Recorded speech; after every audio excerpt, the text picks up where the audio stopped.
Hello guys, कैसे हो? सब ठीक होंगे? ये ऐसा है हमारी।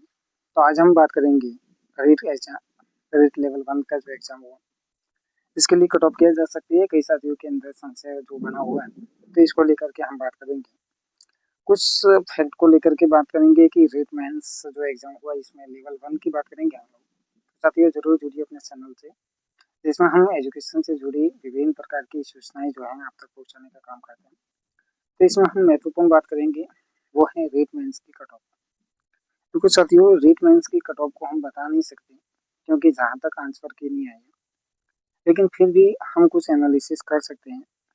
ठीक है, तो कुछ एनालिसिस के कुछ पॉइंट, ठीक है, जिन पर हम एनालिसिस करते हैं, जिससे हमें कुछ ऐसा कट ऑफ के बारे में थोड़ा बहुत अंदाज लग सकता है। तो उस बारे में हम बात करने की कोशिश करेंगे। साथियों, हम बात कर रहे हैं रीट लेवल 1 की। और रीट लेवल 1 का जो पेपर था, वो थोड़ा अजीबोगरीब था। ठीक, वैसे रीट लेवल 1 या रीट लेवल 2 दोनों का ही पेपर अजीबोगरीब था, लेकिन इसमें रीट लेवल 1 के लिए जो पेपर था, वो थोड़ा तगड़े प्रकार का था। तो हम कुछ पॉइंट है जिन पर एनालिसिस करें। आपकी क्या राय है, आप जरूर कमेंट करके बताइए। जहाँ तक मैंने पेपर दिया और मुझे जहाँ तक इसमें कुछ समस्याएं लगी, यानी इस पेपर को अटेम्प्ट करने और कट ऑफ के बीच में जो विरोधाभास लगा, उसको लेकर के मैं अपने अनुभवों की बात कर रहा हूँ। जिसमें, क्योंकि मैंने जब एग्जाम दिया तो मुझे किस प्रकार का अनुभव हुआ, तो उस पर बात करते हूँ।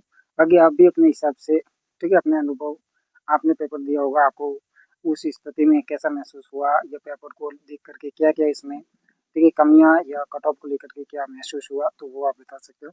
मेरे मैंने जब पेपर को देखा और पेपर के बाद में घर आकर के भी इसको एनालिसिस किया, और गलतियों को, जब चारों तरफ से हमने गलतियों को पूरा एनालिसिस किया, तो इसमें मुझे देखने को मिला कि पहली बात इसमें देखने को मिली पेपर का लेवल। जी हाँ साथियों, इसमें कट ऑफ कम रहने, यानी पिछली जो कट ऑफ गई थी उसके आसपास कट ऑफ रहने का अनुमान है मेरे हिसाब से। कट ऑफ भी हम बताएंगे कि इसकी कट ऑफ क्या रह सकती है। इससे पहले हम कुछ, ठीक है, कुछ पॉइंटों पर एनालिसिस कर सकते हैं जिसमें पेपर का लेवल आता है। सबसे बड़ी समस्या, ठीक है, या सबसे बड़ी कठिनाई ये सामने आई कि पेपर का लेवल। क्योंकि जो गत वर्ष में जितने भी रेट के पेपर हुए, उसके लेवल और इसके लेवल में, जहाँ एक शब्द में, एक लाइन में प्रश्न पूछा जाता था, उसका आंसर पूछा जाता था, अब उसी प्रश्नों को 4 या 5 प्रश्नों में कन्वर्ट कर दिया गया था इस पेपर में। तो इसका लेवल हम कह सकते हैं कि यदि पिछला रेट का पेपर 50% यदि उसको कठिन मानते हैं, तो ये 100% है, यानी आधे, यानी लगभग हम आधा इसको कठिन अधिक मान सकते हैं। यानी वहाँ जो वो 50% कठिन था, तो ये 100% कठिन था, यानी उसका डबल। पिछले रेट की तुलना की जाए तो बिल्कुल डबल हो जाता है। जी हाँ साथियों, बिल्कुल डबल कठिन पेपर बन जाता है। डबल से भी अधिक कठिन बनता है कभी कभार। यदि इस पेपर को हम देखते हैं ना, तो इसमें अजीबोगरीब चीजें देखने को मिलती है। क्योंकि पिछले रीट में हमने पेपर देखा तो इसमें डायरेक्ट इनडायरेक्ट डायरेक्ट प्रश्न पूछे गए, और लगभग राजस्थान जी के ये किसी भी सब्जेक्ट के प्रश्न हो, उसको इतना घुमाया नहीं गया। डायरेक्ट पूछा गया, डायरेक्ट किसी ने सिलेबस को पढ़ा था उसके अनुरूप उसको प्रश्न का आंसर मिल जाता था। लेकिन इस पेपर में जिसने सिलेबस को पढ़ा, जिसने टॉपिक को पढ़ा, उन टॉपिक से प्रश्न यदि मिला भी नहीं ऐसा लगता है, लेकिन मिला भी, तो वो, ठीक है, उस टॉपिक के अनुरूप वो कर नहीं सकता था। उस विद्यार्थी ने उसको उस तरीके से नहीं पढ़ा जिस तरीके से पेपर में पूछा गया। पहली बात तो ये है। दूसरी बात इसमें देखिए समय सीमा।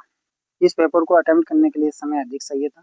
आप अपने हिसाब से यदि महसूस करेंगे, तो कई ऐसे एडवांस व्यक्ति हैं जो पढ़ लिख करके, मतलब अदर तैयारी के जरिए अच्छी तैयारी कर ली है, उसके बाद में भी रीट दी है, तो उनके लिए समय थोड़ा ठीक लगा होगा, जैसे मुझे भी ठीक लगा। लेकिन सभी प्रश्नों को मैंने, कई प्रश्न, ठीक है, स्किप किए, उसके बाद में भी समय जो है वो कम पड़ा। तो बिल्कुल हर हर विद्यार्थी का जो समय है इसमें कम पड़ा है, 100% कम पड़ा है। कई ऐसे विद्यार्थी जो पिछली रेट में दोगुने में सिलेक्शन हुआ, इनके 10-10, 5-5 प्रश्न ऐसे रह गए जिसके ई गोले भरने में भी समय नहीं मिला था। तो ये वास्तविक बातें हैं। मैंने अपने आसपास से ये जो जानकारी एकत्रित की है, उसके अनुरूप मैं बता रहा हूँ। इसके अलावा सिलेबस के अनुसार, जी हाँ साथियों, इसमें जो पेपर था वो सिलेबस के बिल्कुल अकॉर्डिंग नहीं था। सिलेबस में जो पॉइंट दिया गया था, सिलेबस में यदि किसी ने साइकोलॉजी पढ़ा तो उसको 2 से 8 प्रश्न मिला, तो उसका क्या फ़ायदा? साइंस, मैथ, ठीक है? इसमें से आपको इतने प्रश्न नहीं मिले जो आपने पढ़े थे। आपने पढ़ा भी तो उस सिलेबस के अनुरूप प्रश्न नहीं मिला, क्योंकि जो भी आपने पढ़ा तो उसमें से इसने प्रश्न वही पूछा है जो आप उस चीज़ को नहीं पढ़ा।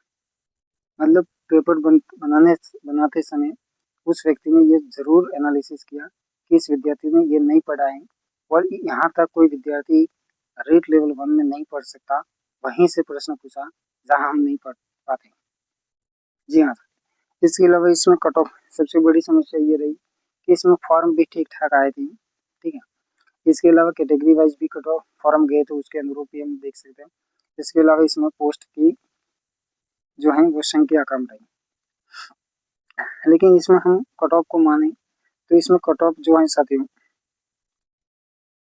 92 या आप समझ सकते हो 93 यहाँ तक जो है कट ऑफ जो है रुक जाएगी जनरल, ईडब्ल्यूएस, ओबीसी।